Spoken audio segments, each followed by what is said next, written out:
बच्चों, एक stereo chemistry के बेसिक कंसेप्ट से एक बड़ा सुंदर क्वेश्चन बन सकता है कि हमारा स्टीरियोजेनिक और कायरल सेंटर में क्या डिफरेंस होता है।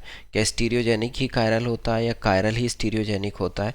तो बच्चों, स्टीरियोजेनिक सेंटर का मतलब ये है कि अगर किसी एक एटम से जुड़े हुए हम लाइगेंड्स के बीच में अगर इंटरचेंज कर दें तो उससे अगर नया स्टीरियो आइसोमर का फॉर्मेशन हमारा हो रहा है तो वो सेंटर हमारा स्टीरियोजेनिक सेंटर कहला रहा है। जैसे मैंने देखो यहाँ पे एक एग्जांपल लिया है।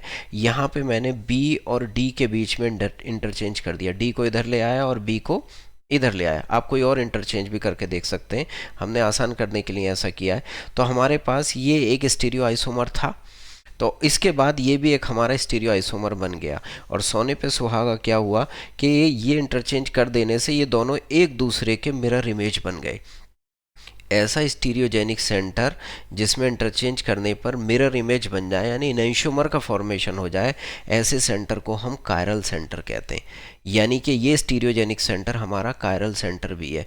यानी हम ये कह सकते हैं कि सारे स्टीरियोजेनिक सेंटर कायरल सेंटर तो नहीं हो सकते, लेकिन सारे कायरल सेंटर हमारे स्टीरियोजेनिक सेंटर हो सकते हैं।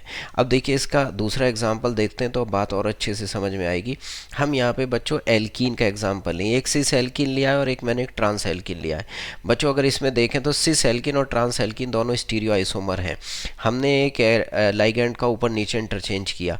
अगर हम इनको मिरर इमेज देखना चाहें तो एक दूसरे की मिरर इमेज नहीं है। इसका मतलब ये आपके एनैंशियोमर नहीं है। ये दोनों कंपाउंड, इसके अंदर दो कार्बन यहाँ पे स्टीरियोजेनिक सेंटर तो हैं।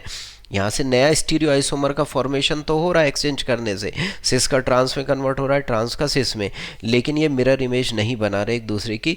इसलिए इन कंपाउंड को हम क्या कहते हैं, डाइस्टीरियोमर्स कहते हैं। तो ये बेसिक डिफरेंस है बच्चों स्टीरियोजेनिक सेंटर के अंदर और कायरल सेंटर के अंदर।